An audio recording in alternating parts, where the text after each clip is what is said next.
Sud Radio, les clés d'une vie, Jacques Pessis. Sud Radio, les clés d'une vie, celle de mon invité. Alain Decaux a énormément travaillé pour raconter l'histoire sans paradoxalement raconter la moindre histoire sur les sujets qu'il a traités. Aujourd'hui, il entre à son tour dans l'histoire à l'occasion de son centenaire, des cérémonies auxquelles vous participez largement et pour cause. Bonjour Laurent Decaux. Bonjour Jacques Pessis. Alors, on va évoquer Alain Decaux. Effectivement, le 25 juillet, il aurait eu 100 ans. Et... Oui, c'est effectivement un anniversaire qui nous tenait à cœur de célébrer avec mes sœurs, avec ma mère. Papa est mort il y a finalement pas très longtemps, à 90 ans. Et dès ce moment-là, on s'est dit que voilà, il fallait penser à faire vivre sa mémoire. Lui qui n'a jamais pensé à avoir de postérité, pour lui être historien, c'était une science en permanent recyclage, si je puis dire. Donc il se disait que voilà, que sa postérité s'arrêterait très rapidement. Mais en fait, ce n'est pas du tout ce qui est arrivé. On se rend compte qu'il est encore extrêmement populaire, très lu, parce que des gens, voilà, ses livres s'étaient vendus à des centaines de milliers d'exemplaires. Donc presque tout le monde a un Alain Decaux dans la bibliothèque, et y compris des gens qui étaient des enfants dans les années 80, parce qu'on se souvient tous de la Révolution française racontée aux enfants, l'histoire de France racontée aux enfants. Et avec son éditeur, on a décidé effectivement de faire un recueil. Alain raconte Decaux chez Perrin, qu'on évoquera tout à l'heure, parce que le principe des Alain Decaux raconte. Le principe des clés d'une vie, c'est d'évoquer son parcours à travers des dates clés.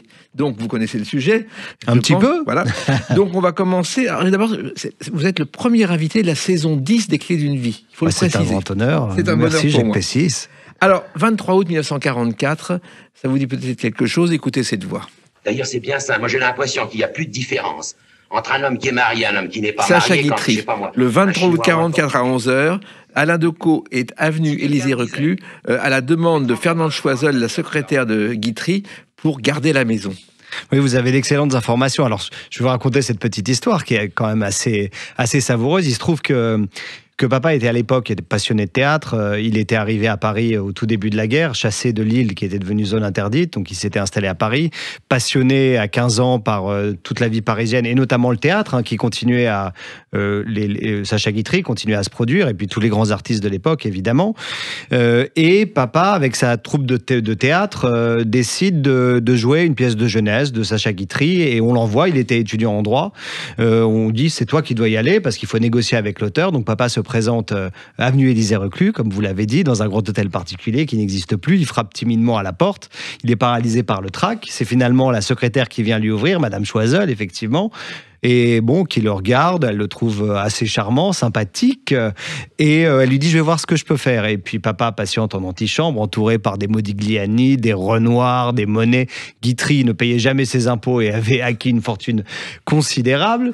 Et papa entend, après 1 ou 2 heures d'antichambre, « montez, monsieur, montez ». Et Sacha Guitry lui fait l'honneur de le recevoir et lui fait la visite de cet hôtel. C'est le début d'une amitié qui va durer jusqu'à la mort de Sacha Guitry, pour une raison voilà, qui est assez surprenante et assez extraordinaire, singulière, c'est le destin. C'est que quelques jours plus tard, effectivement, quelques semaines plus tard, Guitry avait donné son autorisation, avait dit « je viendrai voir la pièce pour la première », mais ça ne peut pas avoir lieu. Pourquoi ? Parce que c'est la libération de Paris, fin août, et il se trouve que Sacha Guitry est arrêté par des résistants, qu'on appelle des résistants de la dernière heure, des résistants opportunistes, parce qu'il a continué à faire son métier pendant la Deuxième Guerre mondiale, tout simplement, comme un tas de gens, comme Gabin, comme Arletty, etc.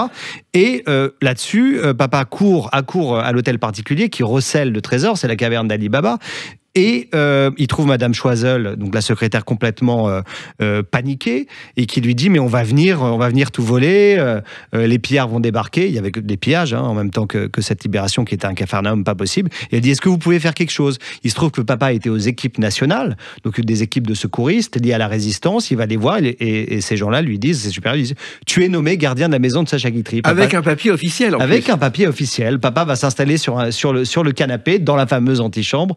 Il reste quelques jours, l'hôtel particulier et ses collections seront sauvées, Sacha Guitry sera libéré, blanchi évidemment, après quand même 40 jours de prison, et il vouera à papa une reconnaissance éternelle. D'ailleurs, je crois qu'il a dédicacé une photo à votre père, à Alain Decaux, qu'il a conservée toute sa vie. Oui, alors non seulement une photo, mais plus que cela. C'est-à-dire que la dernière épouse de Sacha Guitry, Lana Marconi, quand papa a été reçu à l'Académie française, lui a donné, il portait une chevalière avec une émeraude énorme, lui a donné cette émeraude pour qu'elle vienne sertir son épée d'académicien. Alors, il se trouve que l'hôtel particulier de Sacha Guitry, c'était celui de son père, Lucien Guitry, qu'il a été démoli, et qu'il y avait un jeune comédien qui n'osait pas rentrer chez lui, et qui était sur un banc devant l'hôtel particulier, et qui a acheté ce banc avant sa destruction, c'est Michel Galabru.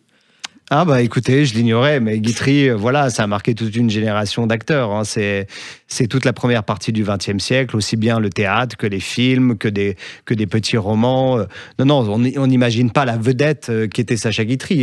Et puis, on aurait pu penser qu'il aurait été purgé par l'après-guerre, mais en fait pas du tout. C'est après qu'il a connu ses plus grands succès de cinéma, Si Versailles m'était compté, Si Paris m'était compté, etc. Et il y avait un film avant-guerre qu'Alain Decaux a vu enfant, grâce à son père, c'est Les Perles de la Couronne, qui était un film de 1937, qui était un film où il jouait, où il y avait une sorte de collier de perles fines que Clément VII aurait offert à Catherine de Médicis avant son mariage avec Henri II. Je ne sais pas si vous connaissez ce film. Je l'ai vu enfant, bien sûr, on avait toute la collection des films de Sacha Guitry à la maison et on ne m'a rien épargné. Alors, il se trouve que ce film a une particularité, il se déroule en particulier sur le Normandie, je ne sais pas si vous le savez.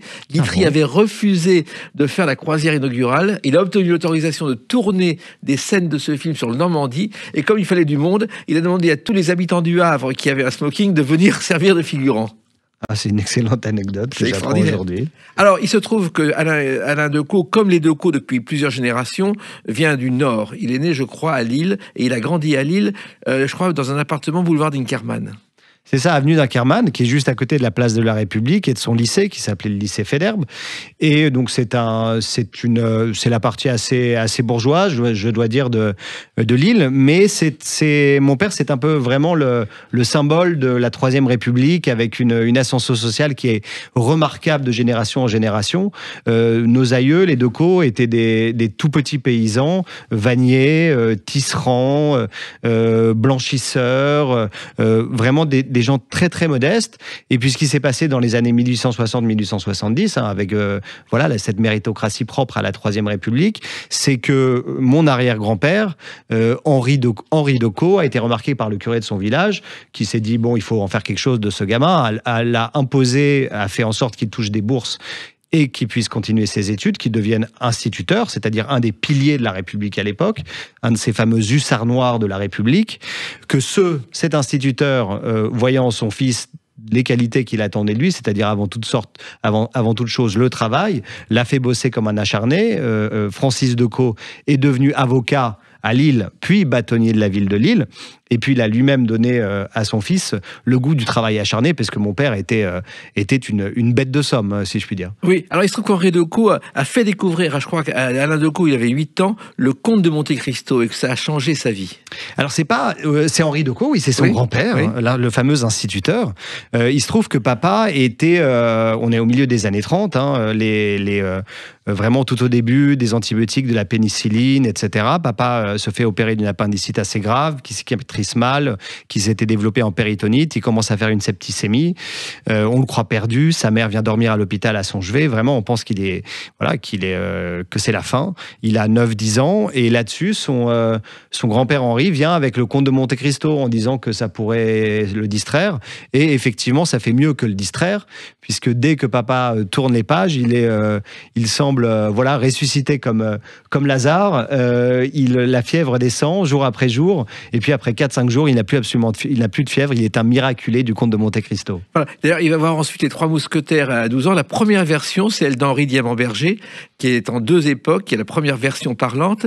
Et puis, il va lui-même écrire un livre, je crois, de 8 pages au départ. C'est ça, alors ça s'appelle Le secret du grand roi. C'est son premier essai historique, si je peux dire. C'est pas un essai, c'est une petite pièce de quelques pages. Et on voit là vraiment ses influences, puisque c'est quand même assez habilement dialogué, à la façon des films de l'époque, et notamment ceux de Sacha Guitry, avec beaucoup d'esprit pour un enfant de 12 ans.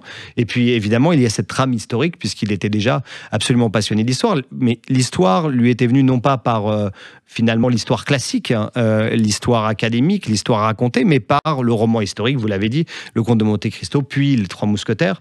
Et à partir des Trois Mousquetaires, il avait interrogé son professeur d'histoire du collège Faidherbe, qui lui avait proposé d'aller un peu plus loin, de lire de la véritable histoire documentée, mais non pas dans des sommes universitaires ou des choses comme ça, mais chez Gosselin le Nôtre, qui est un peu le précurseur de l'histoire vulgarisée, c'est-à-dire qui raconte tous les grands personnages, les grands événements, mais en les abordant par la petite histoire. Oui, et il a découvert Alain Decaux, et ça a été un déclic, que Alexandre Dumas n'était pas un historien, mais un écrivain, un romancier. Oui, c'est ça. Mais alors, chez Alexandre Dumas... évidemment, on a en tête les accusations, les polémiques, les controverses de l'époque, hein, des années 1840. Ces années flamboyantes pour Alexandre Dumas, puisqu'en 2 ans, il est capable de sortir de son atelier, parce qu'il ne travaillait pas tout à fait seul, mais avec un certain Auguste Maquet. Il fait sortir en 18 mois Le Comte de Monte Cristo, Les Trois Mousquetaires, 20 ans après, La Reine Margot.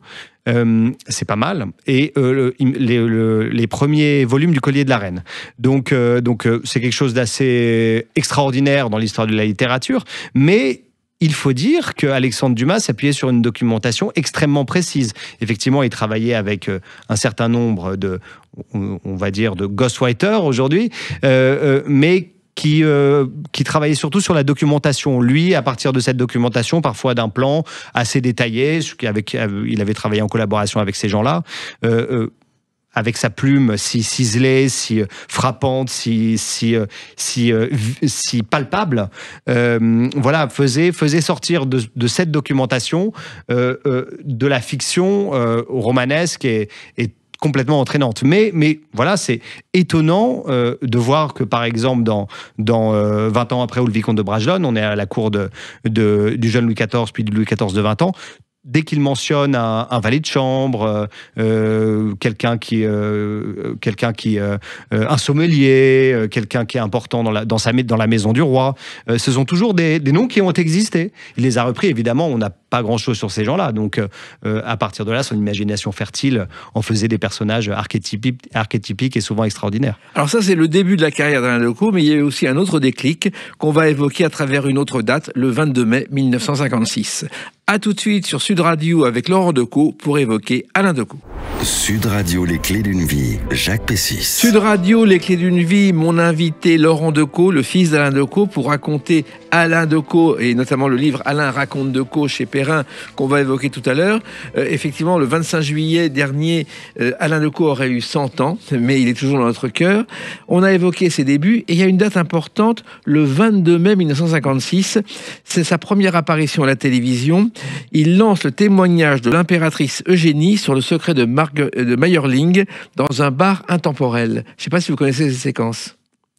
Je connais bien effectivement les émissions de papa et j'ai revisionné à peu près tout et j'ai à peu près tout réécouté pour faire cette anthologie Alain Decaux raconte chez Perrin pour son centenaire. Cette émission, Le Secret de Mayerling, oui. Alors, ce qui s'est passé, si je peux raconter les premières captations d'Alain Decaux. Oui, mais alors il faut y aller dans l'ordre. En fait, tout commence avec une rencontre avec André Castelot. C'est-à-dire qu'il cherche des documents sur Louis XVII pour faire son premier livre, l'énigme de Louis XVII, et il va parvenir à rencontrer André Castelot. Alors André Castelot, c'est une personnalité assez singulière. C'est un historien qui avait une douzaine d'années de plus que papa. Peut-être, oui, je crois qu'il était né en 1911, donc 14 ans de plus. Donc un aîné pour mon père qui était tout jeune à l'époque. Hein. Il avait 20 ans, il devient journaliste en 46. Il a sa carte de presse à l'âge de 20 ans, ce qui est quand même assez remarquable. Et donc, il écrit au tout début des petites chroniques sur les grandes énigmes de l'histoire pour un magazine qui s'appelle 4 et 3, un de ces magazines qui pullulaient après-guerre parce qu'il fallait remplacer tous les journaux qui avaient disparu parce qu'ils avaient collaboré. Donc papa, voilà, se met en tête. Il y a une chronique qui a beaucoup de succès sur Louis XVII parce que ça passionne les gens. Est-ce que Louis XVII... Le masque de fer. Oui. Non, Louis XVII, c'est le fils de Louis XVI et de Marie-Antoinette, qui est l'aîné de la fratrie fratrie qui a disparu au Temple, et beaucoup de gens au 19e siècle se sont prétendus être Louis XVII ayant survécu. Et il y en avait un qui s'appelait Nondorf, qui était médecin en Allemagne, mais qui parlait un français parfait, et qui avait effectivement le nez bourbon, une certaine apparence souveraine, et il disait à qui voulait l'entendre qu'il était le fameux Louis XVII. Et cette thèse rencontrait un écho assez favorable. Castelot y croyait, y avait consacré des écrits, et papa voulait à son tour faire l'enquête, faire ce livre, son premier livre. Il avait 22-23 ans. Il était appuyé par nul autre que Sacha Guitry, son fameux mentor et Pygmalion. Et donc, il va évidemment rencontrer Castelot, qui le convainc qu'effectivement, Nondorf et Louis XVII. Et pourquoi Nondorf serait Louis XVII? Pour une raison assez simple, c'est parce qu'on remarque dans la chevelure une certaine substance, je ne sais plus laquelle d'ailleurs, qui est assez rare et qui se retrouvait également dans les cheveux des Bourbons de Louis XVI, de Marie-Antoinette, jusqu'à Henri IV. Alors, il se trouve ensuite que André Castelot a démarré la Tribune de l'Histoire. La radio, elle passionne Alain Decaux, qui, je crois, écoutait enfant les histoires, les pièces de la Comédie Française. Il a aussi écouté Radio Londres. Donc, il va proposer à Decaux de travailler avec lui. Oui, alors, en fait, donc ils ont travaillé sur Louis XVII. Bon, papa a fait ce livre sur qui s'appelle Louis XVII retrouvé, mais qu'il avait du mal à à reconnaître d'une certaine manière. Je crois qu'il a même fait disparaître tous les ouvrages parce qu'il se trompait complètement. Nondorf, en fait, était un imposteur total. On a montré depuis que le pauvre petit Louis XVII était mort de dysenterie ou d'une maladie de ce genre dans la sordide prison du Temple, et que cette fameuse substance qu'il y avait dans les cheveux ne se retrouvait pas que chez les Bourbons, mais chez à peu près 10 à 15% de la population. Donc c'était une erreur manifeste. Mais bon, par la suite, je pense que ça l'a poussé à aller d'autant plus aux sources et finalement à se faire accepter par ses pairs parce que c'était un excellent historien, parce qu'il savait faire de la recherche, aller à la source, confronter les sources. Alors donc il commence à la radio avec les Tribunes de l'Histoire et il est remarqué par Stelio Lorenzi, qui est un des réalisateurs pionniers de la télévision, qui cherche à faire une émission historique parce que Jean Darcy, le directeur, lui a demandé une émission, et il va rencontrer Alain Decaux et André Castelot.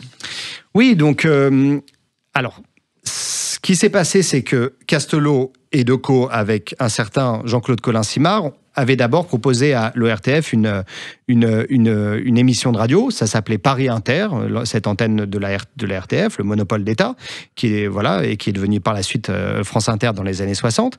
Et ils avaient proposé d'abord un magazine d'actualité. Mais un magazine d'actualité autour de l'histoire, date anniversaire, nouveaux ouvrages. Ce magazine marche à des audiences considérables. Donc, on décide de l'allonger, on passe d'une demi-heure à 1h30. Donc là-dessus, ils se disent comment on va pouvoir amender l'émission. Donc, ils font ce qu'on appelle une dramatique, c'est-à-dire une pièce jouée en direct, comme nous, autour de cette table. Il y a plusieurs comédiens qui lisent la pièce, et à l'issue de cette pièce, Decaux et Castelot, parfois avec un biographe ou un historien, débattent du sujet qui a été abordé ce jour-là. Donc, le format marche parfaitement. C'est les débuts de la télévision. Stelio Lorenzi est l'un des premiers metteurs en scène phares de la télévision balbutiante. Et donc, il se demande à qui je vais m'adresser. Bien sûr, aux jeunes Decaux et à Castelot, qui ont un succès fou sur Paris Inter, France Inter. Donc, il les convoque. Il leur dit, écoutez, voilà, la télévision. Decaux et Castelot lui disent, mais la télévision, c'est rien. Il y a 14 000 postes en France. Ça ne marchera jamais. On a 30 millions de postes de radio, des millions de personnes qui nous écoutent. On n'a pas envie d'aller se casser la tête pour 20 000 personnes. Et Stelio Lorenzi leur dit, mais aux États-Unis, voyez-vous, il y a déjà 40 millions de postes. Alors imaginez ce que ça sera en France dans 10 ans. Pour vendre un de vos livres, vous en vendez déjà par milliers, mais quand vous passerez par la télévision, vous les vendrez par centaines de milliers. Il les convainc assez rapidement. Il lui demande, bon, on a un livre à écrire, on a des émissions à faire et à enregistrer. Vous nous donnez quoi, 3 à 4 mois pour faire le pilote de cette dramatique, donc une pièce jouée à la télévision, suivie d'un débat. Il dit, non, 1 semaine. Ils se regardent, Stelio Lorenzi a une grosse force de conviction, ils acceptent. Et c'est comme ça qu'est lancée La caméra explore le temps, une émission marquante de la télévision française sur la RTF qui deviendra l'ORTF et qui va durer une dizaine d'années. Exactement, caméra dont on va écouter un extrait. Avec une différence qui fait de toi un contre-révolutionnaire. C'est qu'insensiblement, à force d'attaquer les bourgeois... Alors ça, effectivement, c'est une dramatique, mais ce qui est extraordinaire, c'est faire en direct au bout de Chaumont, ce qu'on ne peut pas imaginer, avec des répétitions l'après-midi et des incidents de parcours. C'est-à-dire qu'un assistant peut rentrer dans le champ pendant l'émission. Ah oui, il y avait sans arrêt des incidents. Effectivement, c'était calibré. C'était la force de Stelio Lorenzi d'ailleurs, parce qu'on est en direct, hein, on peut pas enregistrer, on n'a pas suffisamment de bandes, ça coûte beaucoup trop cher. Donc c'est joué. Effectivement, il faut que la caméra se place au bon endroit. Il faut que le comédien soit dans le champ et parfaitement placé. Comme vous le dites, on voyait souvent un micro apparaître. On voyait un comédien qui venait de se changer et qui arrivait encore tout à fait dépenaillé. Donc il y avait des incidents de parcours assez amusant au début, jusqu'à ce que ça se professionnalise complètement et que ça devienne marquant. Là, vous avez passé un extrait de La Terreur et la Vertu, qui a été une émission marquante de la jeune télévision française, puisque ça racontait l'affrontement de Danton et Robespierre. Ça se passait à l'époque du gaullisme dur. Et les gens, en fait, voyaient à travers ce prisme historique un débat qui n'avait pas lieu en France, qui n'avait pas lieu à l'Assemblée nationale, puisque l'Assemblée nationale était complètement chapeautée par le mouvement gaulliste. Donc, il n'y avait pas vraiment de débat possible. Et là, on avait un Girondin contre un révolutionnaire. On va dire, à l'époque, c'est comme si on avait pu vraiment entendre un communiste face à un gaulliste, ce qui ne se voyait pas très souvent. Alors, ce qui est extraordinaire, c'est qu'il y avait aussi quelquefois des trous de mémoire des comédiens. Donc, il y avait quelqu'un qui rentrait avec une scène improvisée qu'Alain Decaux écrivait en quelques secondes pour rattraper le coup. Ah bah oui, c'était effectivement du bricolage. C'était fait avec 3 bouts de ficelle, mais comme je vous le disais, ça c'est très vite devenu extrêmement efficace. Si bien que, voilà, au début, il y avait très peu de spectateurs, mais la télévision a pris une ampleur. C'est un effet, c'est démultiplié au fil des ans. Et du coup, il y avait un monde fou pour regarder la caméra explore le temps. Et quand cette émission s'est arrêtée, en 66, fin 66, début 67, parce qu'il y avait une grève. Il y avait une grève des réalisateurs de l'ERTF. On trouvait que c'était vraiment la mainmise dure et que c'était aucune liberté d'expression. Voilà, tout était caviardé. Il fallait soumettre les textes à l'avance. Il y avait le ministère de l'Information dirigé par Alain Peyrefitte qui gardait sous sa férule vraiment le contenu idéologique des programmes. Donc, grève des réalisateurs et notamment de Stelio Lorenzi qui était un communiste.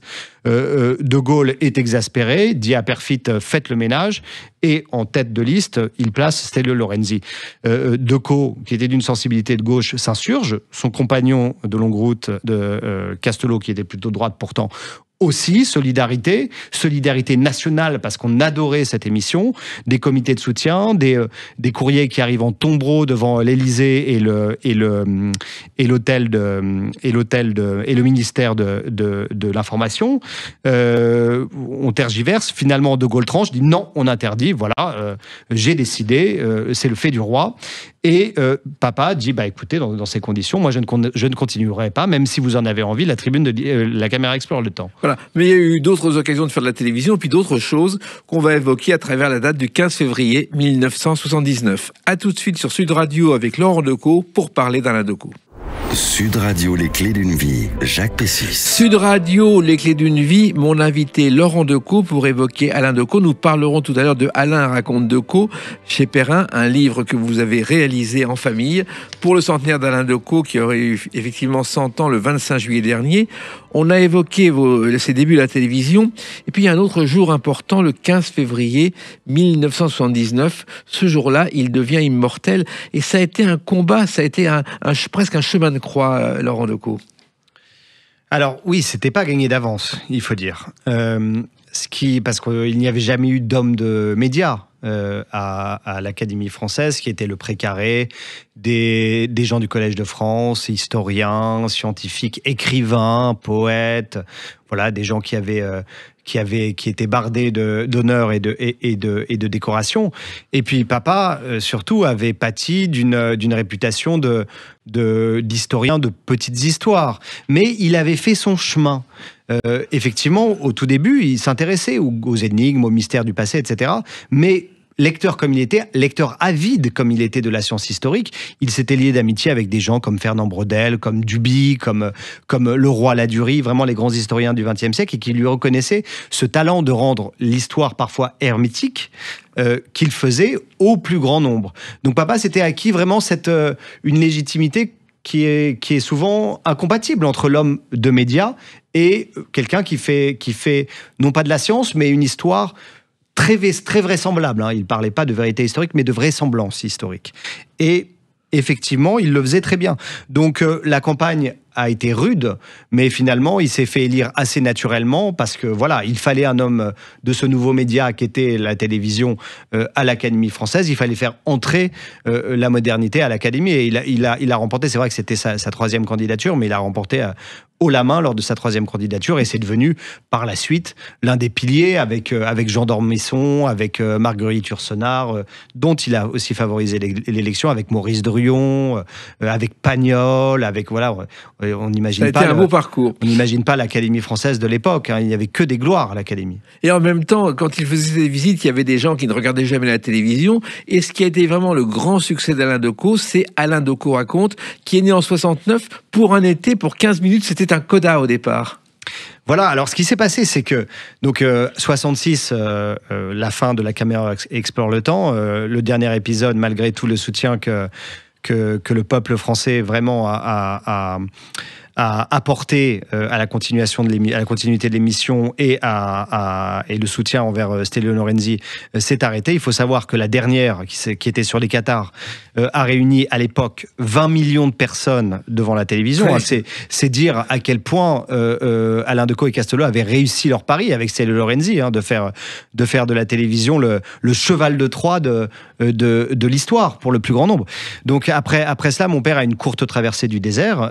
Puis après, il y a 68 aussi. Papa se mêle assez largement aux événements puisqu'il veut lui aussi que le monopole d'État cesse avec l'ORTF et que l'ORDF devienne plus ouverte à toutes les sensibilités. Donc ça lui vaut une interdiction d'antenne de quelques mois. Puis De Gaulle s'en va et on vient le chercher, on lui dit écoutez, ça fait 3 ans qu'on n'a pas vu Decaux à la télévision, le public vous réclame à corps et à cri. Est-ce qu'on pourrait tenter quelque chose cet été ? Papa dit oui, bien sûr. Venez, on fera une petite prise d'image à la maison, dans sa maison du Vésiné. Donc l'équipe débarque.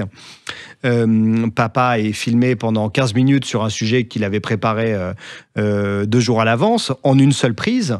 On lui dit écoutez, on avait prévu 1h30 de bande.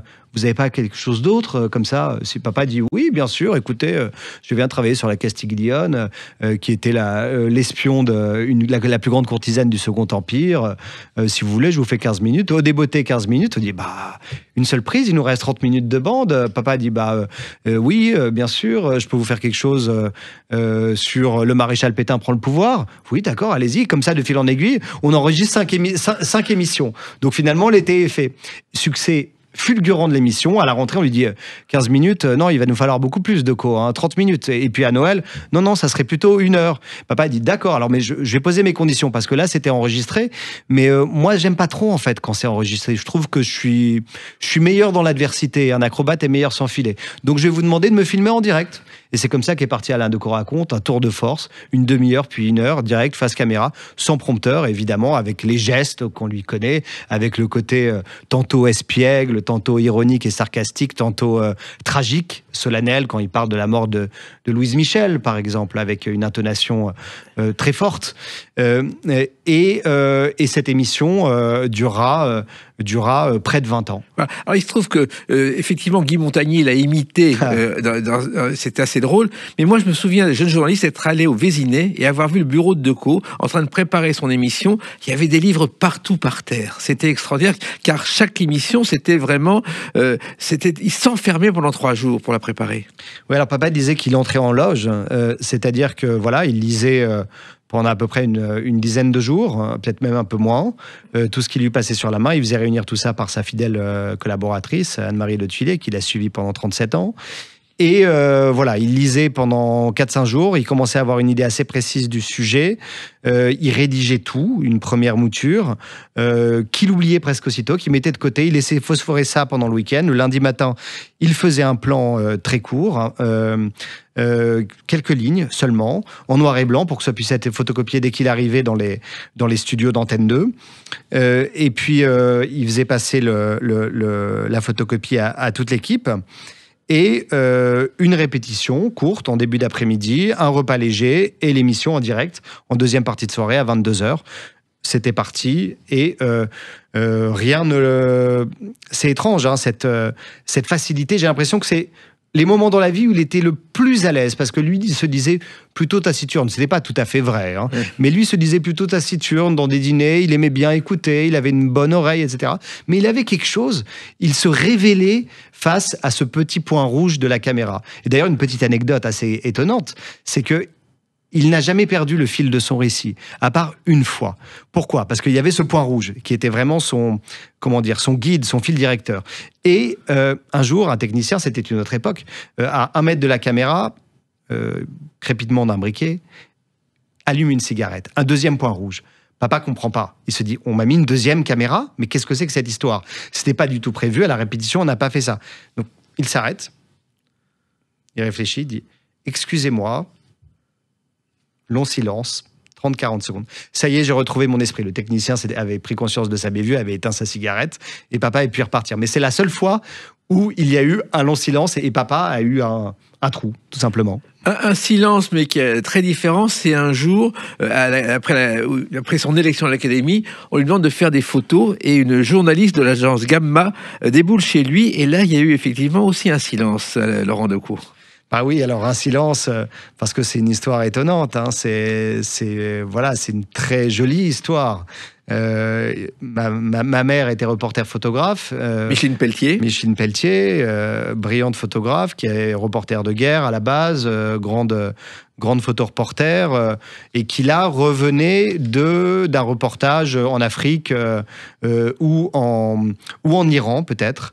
Parce qu'elle avait été la première à photographier Roménie après sa prise de pouvoir. Et elle était complètement épuisée, elle avait fait 24 heures de voyage dans des conditions pas possibles, et elle allait photographier les académiciens pour le FIGMAG ou pour Paris Match, je me souviens plus très bien. Et donc elle arrive chez mon père, elle est accueillie dans une fameuse antichambre, et elle s'endort. Et papa, vient la chercher et trouve une ravissante jeune femme endormie. Alors, évidemment, la belle au bois dormant. C'est la belle au bois dormant. Le coup de foudre, il ne l'a pas réveillée avec un baiser, hein, mais le coup de foudre, évidemment, est immédiat. Et puis, ça a été le début d'un mariage qui a duré une 40aine d'années. Et alors, il y a aussi dans la vie d'Alain Decaux et de Micheline Pelletier un homme qui a beaucoup compté. Il a été leur voisin d'ailleurs, c'est Robert Hossein, car lorsqu'il revient de Reims, il veut lancer des spectacles historiques, de grands spectacles au Palais des Sports, et il fait appel à Alain Decaux. Oui, alors c'était assez naturel en fait, parce que c'était la rencontre de deux hommes qui voulaient la même chose. Ce que voulait Robert Hossein, c'était un peu sur le modèle de ce que Jean Vilar a fait avec le Théâtre National Populaire, mais pour un nombre encore plus grand de personnes, il voulait faire des grandes pièces sur l'histoire de France au Palais des Sports ou au Palais des Congrès. Et la première, elle est inspirée d'une chanson. M'en voudrez-vous beaucoup si je vous dis un monde qui chante au fond de moi au bruit de l'océan. Potemkin de Jean Ferrat, censuré à la télévision pendant des mois, dans Achetant les têtes de bois, dans Télédimanche, et qu'on a entendu au palmarès des chansons. Et Potemkin, c'est le premier spectacle d'Alain Decaux et de Robert Hossein. Ah voilà, un grand spectacle au Palais des Sports, devant une audience de 5000 personnes, une machinerie énorme, une distribution, une très large distribution, peut-être 100 à 200 comédiens sur scène. Et voilà, et ça là, c'était le début d'une aventure qui va durer aussi une vingtaine d'années, avec des records au Guinness. Par exemple, leur troisième pièce, Jésus était son nom, c'est 1,2 million de spectateurs en continu sur une année au Palais des Sports. Donc on n'imagine pas ce grand théâtre populaire de l'époque. Mais il y a eu aussi Notre-Dame de Paris, bien avant qu'on parle de Notre-Dame et de son incendie, car il y a eu un spectacle de Robert Hossein qu'il songeait à reprendre à la fin de sa vie, d'ailleurs, avec Alain Decaux. Oui, alors Notre-Dame, oui, effectivement, 79 ou 80, là aussi un très grand succès, mais presque tous ont été des grands succès, même les derniers. Hein. Les derniers, c'était Bonaparte, De Gaulle, celui qui a dit non, on s'en souvient, hein, une grande réussite. Et puis même en apothéose, à la fin de leur carrière, ils avaient tous les deux plus 80 ans largement passés, Ben Hur au Stade de France. Avec la dernière où il fallait aller au Stade de France vêtu en romain et où le métro était plein de Romains et de Gaulois, c'était assez hallucinant. Ouais, c'était effectivement. Et puis sa vie change le 25 juin 89 lorsqu'il reçoit un message sur son répondeur de Matignon. Alors oui, 88. 88, parce que, voilà, alors on est dans une période particulière. Rocard, après la réélection de Mitterrand, n'obtient pas la majorité absolue. Hein. On connaît ce scénario aujourd'hui. Oui. Donc il se dit, je vais ouvrir à la société civile. Donc il appelle Bernard Kouchner et il appelle mon père. pour le ministère de la francophonie, parce que c'était un chantier qui tenait vraiment à cœur à Rocard et à Mitterrand. La francophonie, c'était déjà énorme, hein, entre les pays africains, les anciennes colonies d'Asie du Sud-Est, où on parlait encore beaucoup français, moi aujourd'hui. Vraiment 200 à 300 millions de locuteurs de cette langue, la 3e ou 4e langue la plus parlée dans le monde. Et il voulait vraiment lancer ce chantier-là, et notamment avec un nouveau média qui s'appelait TV5 et qu'il fallait déployer dans le monde entier. Donc, il était assez naturel que papa, qui était à l'Académie, donc défenseur de la langue française, et qui était un homme extrêmement populaire, y aille. Mais ça a été pour mon père un vrai cas de conscience. Parce que ça voulait dire renoncer à la télévision qu'il aimait tant, et renoncer à ses livres aussi, parce que sa première passion, c'était d'écrire. Voilà, mais il l'a fait avec un vrai sens du service pendant 3 ans. Exactement, ça a été une autre aventure. Et toutes ces aventures, elles sont résumées et évoquées dans ce livre qu'on va évoquer à travers la date du centenaire, le 23 juillet 2025. À tout de suite sur Sud Radio avec Laurent Decaux pour parler d'Alain Decaux. Sud Radio, les clés d'une vie, Jacques Pessis. Sud Radio, les clés d'une vie, mon invité Laurent Decaux, fils d'Alain Decaux. Donc le 23 juillet 2025, Alain Decaux aurait eu 100 ans. On va réécouter sa voix quand même. Jamais on n'avait vu tant de monde à Londres. C'était le 2 juin 1953. Et là, dans toute la ville, dans les avenues, ce qui est extraordinaire, c'est qu'au fond, il était comédien, Alain Decaux. Il a monté des spectacles dans son enfance avec Jean Piat, son copain de lycée. Il aurait pu être un excellent comédien. Oui, mais je pense qu'il avait trop la passion de l'écriture, chevillée au corps, et de l'histoire. Et en fait, voilà. Mais c'est vrai qu'avec la télévision, il a incarné l'histoire. Et effectivement, je ne sais pas s'il avait le talent de comédien, parce que Jean-Pierre me disait que, voilà, tout de suite, papa s'était cantonné, et on l'avait aussi volontiers cantonné dans leur petite troupe de théâtre, ouais, à la mise en scène. Parce que, voilà, il avait tellement de casquettes, en fait. Voilà, avec Robert Hossein, papa pouvait intervenir sur la mise en scène, dire non, ça ne va pas, etc. Donc c'était un vrai travail d'équipe avec beaucoup d'engueulades, évidemment. Évidemment, ça c'est classique. mais surtout, donc toutes ces activités, vous les évoquez dans ce livre. Alain raconte Decaux, dont vous signez la préface avec Isabelle Chanteur, votre demi-sœur, voilà, qui est chez Perrin. Et ce centenaire, vous l'avez préparé pendant des mois, Laurent Decaux, en vous plongeant dans les archives familiales, ce qui a été un travail phénoménal. Oui, alors il y a la préface où on raconte comment Alain Decaux entre en loge avant les émissions, l'histoire en question, où Alain Decaux raconte. Et puis on raconte toute sa trajectoire et l'homme qu'il était dans le privé. Et puis on va raconter aussi les textes ensuite, mais surtout, moi, ce qui m'intéresse au départ, c'est le travail qu'on a fait. Parce que il y avait des archives fabuleuses. Alors, mon père, c'est quand même 52 livres, 60 volumes. Ce qu'on a fait, voilà, on s'est dit très vite, on pourra pas tout relire, en fait. C'est énorme. Donc on va se cantonner à l'histoire de France, parce qu'il a beaucoup écrit sur l'histoire du monde, hein, il ne s'interdisait rien. Et on s'est dit, on veut vraiment faire une histoire de France selon Alain Decaux. Comme il y a eu l'histoire, on va dire à la manière romantique de Michelet, assez révolutionnaire, l'histoire façon roman national de Lavis au début du XXe siècle, tous les histoires de France de nos grands historiens d'hier et d'aujourd'hui, l'histoire, et encore récemment l'histoire mondiale de la France de Patrick Boucheron. Mais l'histoire traitée par la petite histoire, et avec un talent presque oratoire, on le sent presque, hein, on se retrouve dans une émission d'Alain Decaux raconte, tellement c'est vivant, tellement l'écriture est vivante, et en même temps elle est très nuancée, très fine, il a une vraie écriture très ciselée, ça se lit, mais c'est du petit lait, un vrai talent d'écrivain, d'orateur et d'écrivain, tout cela mêlé, voilà, vraiment dans une belle langue. Donc on a tout relu, à peu près 10-12 000 pages avec ma sœur Isabelle, et on a sélectionné 26 textes qui représentent un peu toute l'histoire de France, à la fois via la petite histoire, il y a aussi bien la bête du Gévaudan, que des choses beaucoup plus profondes. Par exemple, son chapitre sur l'OAS veut tuer De Gaulle. Voilà, il y a vraiment tous les ferments des luttes coloniales de l'époque, oui, et il y a aussi le contexte. Bien sûr, il y a le 6 février 34 qui a été un détonateur, parce que finalement, c'est à partir de cette date-là qu'Alain Decaux a commencé à s'intéresser à l'actualité. Bien sûr, alors le 6 février 34, c'est ce moment où il y a failli avoir un coup d'État, une véritable révolution en France, suite au scandale Stavisky, tout le monde politique considéré comme corrompu, évidemment avec l'action française largement diffusée qui appuyait sur le bouton par derrière. Et donc, ce sont des très grandes émeutes, place de la Concorde, plusieurs morts, la garde républicaine qui charge, on essaye d'assaillir l'Assemblée nationale, les parlementaires qui prennent peur, qui s'enferment.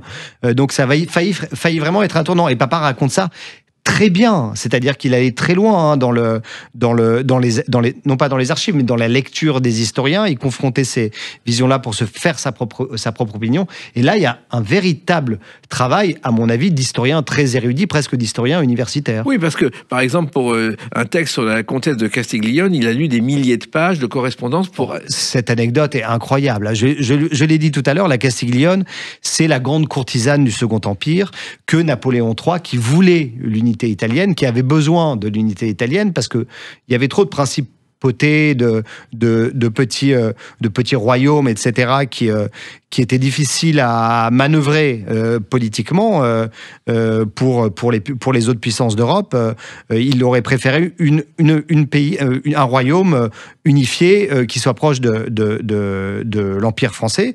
Et donc, il a envoyé la duchesse de Castiglione pour séduire tout un tas de gens, faire un lobbying auprès des personnalités importantes de l'époque en Italie. Et papa a écrit dessus, s'est renseigné, avait d'abord fait une émission, a reçu des lettres et quelqu'un lui a dit « J'ai à Rome toutes les archives de la Castiglione dans un coffre qui n'a jamais été ouvert. J'attends le moment pour l'ouvrir et je pense que vous êtes la bonne personne pour ouvrir ce coffre. » Papa s'y rend immédiatement, ouvre le coffre. Il trouve des lettres par centaines, des lettres d'amour enflammées. C'était une femme enivrante apparemment. Et ouvre un petit livre qui est fermé à clé. Il fait sauter la clé. Il fait sauter le verrou. Il l'ouvre. Et il dit lui-même, je sentis alors du jasmin, de la rose, de la pivoine, le parfum de cette courtisane, le parfum de la Castiglione, que personne n'avait senti depuis plus de 100 ans. Incroyable. Ouais, donc voilà, on ne peut pas lui enlever ce fait d'avoir toujours été un enquêteur jusqu'au bout. La preuve, Cicéron, que personne n'avait retrouvé et qu'il a retrouvé Laurent Decaux. Ah, alors là, cette histoire, je l'adore. Cicéron, c'est ce valet de chambre d'origine yougoslave, valet de chambre à Istanbul auprès de l'ambassadeur d'Angleterre, qui était un vieux monsieur de la gentry britannique et qui avait un côté un peu dilettante comme ça. Et Mojsich, donc le valet de chambre, s'aperçoit que au moins une fois par semaine, l'ambassadeur oublie de fermer son coffre. Donc il hésite, il y va, il prend un document la première fois, il le regarde, il le repose, et puis il insiste comme ça, et puis finalement, jour après jour, il réussit à photocopier l'intégralité de la correspondance classée secret confidentiel, évidemment, qui vient de la chancellerie britannique. Et voilà, il prend ses photocopies, il réussit à en faire des microfilms qu'il va proposer juste en face de l'ambassade d'Angleterre, à l'ambassade du Reich. Il est reçu, on ne le prend pas vraiment au sérieux, ce petit valet de chambre qui paye pas de mine, puis on ouvre les microfilms, on les regarde, et on se dit, ah, il y a quelque chose quand même là. On envoie ça directement par colis affrété aux différentes chancelleries allemandes, et là-dessus, conflit d'ego entre von Ribbentrop qui prend ça au sérieux, Göring qui dit, mais non, c'est de la rigolade, Goebbels qui dit, c'est de la propagande. Bref, une querelle d'ego complètement stupide. On ne fait pas remonter l'information à Hitler, et pourtant, il y avait parmi ces documents non moins que les plans de l'opération Overlord, c'est-à-dire les plans du D-Day. C'est extraordinaire. Et la guerre aurait pu avoir un autre sort à cause de Mojsich et de ses documents secrets s'il n'y avait pas eu cette guerre d'ego au sommet du Reich. Et ce qui se passe, c'est que Mojsich sort de la guerre complètement dépité. On peut pas dire que c'était un homme qui avait une idéologie bien particulière, mais il sort dépité. Pourquoi ? Parce que les Allemands ont accepté les microfilms et l'ont payé en livres. Il avait demandé des livres sterling. Sauf qu'en 1945, donc il essaye d'écouler ses livres sterling. Il achète différents objets, des bijoux, ça marche très bien. Et un jour, il décide d'acheter de l'immobilier. Il veut un bel appartement. Il avait gagné 50 000 livres sterling. Il va à la banque et le banquier lui dit, écoutez, monsieur, on va faire les vérifications rapidement. Malheureusement pour vous, ce sont des fausses livres sterling. Moïse tombe de sa chaise et dit mais qu'est-ce que je vais faire ? J'ai pris des engagements, comment je vais m'en sortir ? Bref, il se dit je vais faire mes mémoires. Donc il fait ses mémoires qui ont un succès considérable. Il gagne un petit peu d'argent avec ça. Et là-dessus, Hollywood s'en empare, le fameux Joseph Mankiewicz, hein, le plus grand réalisateur du temps, hein, notre réalisateur des 10 Commandements, de Ben-Hur, vraiment le réalisateur phare de l'âge d'or d'Hollywood, décide d'en faire un film avec Jane Manson et je ne me souviens plus de l'acteur principal, peut-être Henry Fonda peut-être. Donc un film qui a un succès international. Papa va le voir au cinéma et se dit mais... personne ne semble avoir pensé à aller trouver Cicéron. On a eu son autobiographie, mais personne ne l'a jamais interviewé. Moi, je vais aller le voir. Sauf que Moïse était un peu planqué. Je ne sais pas pour quelle raison, depuis cette histoire de fausses livres sterling, il faisait confiance à personne. Et papa part sur sa trace, d'abord à Belgrade, parce qu'il a entendu dire que quelqu'un le connaissait à Belgrade. Je ne sais pas comment il a eu cette information. Bref, il y part en plein été. Il n'a pas beaucoup d'argent. Il a 26-27 ans, mais il profite du voyage de noces de ses meilleurs amis qui partent avec leur décapotable sur les plages de Yougoslavie, comme on va aujourd'hui en Espagne. À l'époque, tout le monde partait en vacances en Yougoslavie. C'était vraiment la destination pas chère. Et Tito faisait tout pour le tourisme des Occidentaux. Et donc, il va à Belgrade. Il trouve... ce journaliste qui avait parlé dans un journal du fait que Moïse se trouverait encore à Istanbul, et il obtient quelques tuyaux. Il se rend à Istanbul, il finit par trouver Moïse, et il obtient effectivement la première interview qui paraîtra en Une du Figaro et qui sera diffusée dans le monde entier, un scoop international. Alors il se trouve aussi qu'Alain Decaux a été le premier à défendre un sujet et qui est malheureusement toujours d'actualité, la défense de la langue française à l'école. Bien sûr, bien sûr. Alors, c'est pas tant la langue française que l'histoire. Ce qui s'est passé, c'est qu'en 78, sous l'influence d'une époque de la science historique sur laquelle on est revenu, où on voulait diffuser l'histoire non plus de manière chronologique, mais par thématique, en fait... l'histoire devenait complètement hermétique aux enfants. Ils ne comprenaient plus rien. Et des professeurs d'histoire-géographie vont voir papa et disent nos élèves de 6e ne sont absolument pas capables de situer Jules César, Napoléon, Jeanne d'Arc, Vercingétorix, le général de Gaulle dans le temps. On a arrêté de faire apprendre l'histoire de manière chronologique. Et pour nous, voilà, c'est une catastrophe. On a tout à recommencer dès la 6e. Et ça se passe dès l'école élémentaire. Donc papa s'empare du sujet. Il leur dit pourtant, vous savez bien que je suis autodidacte. Hein. Moi, j'ai pas fait d'études d'histoire. J'étais journaliste à 20 ans. J'ai suivi en auditeur libre des cours au Collège de France de grandes éminences universitaires. Mais c'est à peu près tout. Et ces deux professeurs ils disaient, mais vous savez, monsieur Decaux, vous êtes sans doute le professeur d'école le plus écouté et le plus pertinent de France. Donc, papa est plutôt heureux de cette reconnaissance tardive, s'empare du sujet, fait une tribune dans le Figaro, en première page, là aussi, qui marque, parents, on n'apprend plus l'histoire de France à vos enfants. Le scandale éclate, controverse, pétition, la presse de droite comme de gauche s'empare à son tour du sujet. Des gens comme Chevènement, des grands historiens comme Georges Duby montent au front en disant il faut revenir à l'histoire chronologique et il faut absolument imposer un programme pour tous les professeurs de l'école élémentaire qui soit le même, parce que les professeurs avaient maintenant le droit d'enseigner l'histoire de la manière dont ils voulaient. Donc c'était un chaos, un désordre pas possible. Et puis un an plus tard, papa effectivement a gain de cause et l'histoire chronologique reviendra. Et d'ailleurs depuis... il y a eu des retours en arrière, parfois à certaines époques, sous certaines mandatures, mais aujourd'hui, ma fille a 8 ans, elle va à l'école et je peux vous assurer que la frise chronologique, elle est respectée. Elle l'a dans sa classe et les professeurs s'y tiennent parfaitement. Alors, le centenaire d'Alain Decaux, c'est une plaque devant son immeuble. C'est aussi un timbre qui est sorti à son effigie. Le 23 juillet. Le 25 juillet. Une exposition de votre mère à Micheline Pelletier, extraordinaire de photos. Et puis, ce livre, Alain raconte Decaux chez Perrin, avec ses textes et cette préface avec Isabelle Chanteur, votre demi-sœur. Et l'avenir, maintenant, pour vous, c'est continuer à écrire? Moi, il se trouve que j'écris, oui. Donc, vous avez un nouveau livre en perspective. La tradition est respectée. Oui, alors j'ai fait mon dernier livre. Moi, Papa, c'était d'abord l'histoire, ensuite le récit. Moi, c'est d'abord le roman. Il adorait la littérature historique. Moi, c'est d'abord la littérature et ensuite l'histoire. Donc, on marche tous les deux sur les mêmes genres, mais de manière un peu déséquilibrée, on va dire. Et donc, moi, ce que j'aime, c'est raconter l'histoire à travers le roman. J'ai été biberonné à Alexandre Dumas, à Eugène Sue, à Maurice Druon, un peu plus tard à Marguerite Yourcenar, des livres que papa, évidemment, avait dans sa bibliothèque et m'a mis entre les mains dès mon plus jeune âge. Donc, mon dernier livre, oui, effectivement, traité de la peste noire, c'était une grande aventure, une grande fresque qui se passait en Méditerranée au Moyen-Âge. Et puis là, oui, effectivement, mon prochain livre qui va sortir très prochainement, en fin d'année, en début janvier, entre la fin d'année et le début de l'année prochaine, 2026, chez Albin Michel. Oui, on est à la cour de Louis XIV. Il y a évidemment des intrigues d'alcôve, les maîtresses, Madame de Montespan, Madame de Maintenon, dans une rivalité incroyable, l'année 1674. Colbert a toujours une certaine emprise sur le roi, mais Louvois cherche à le détrôner.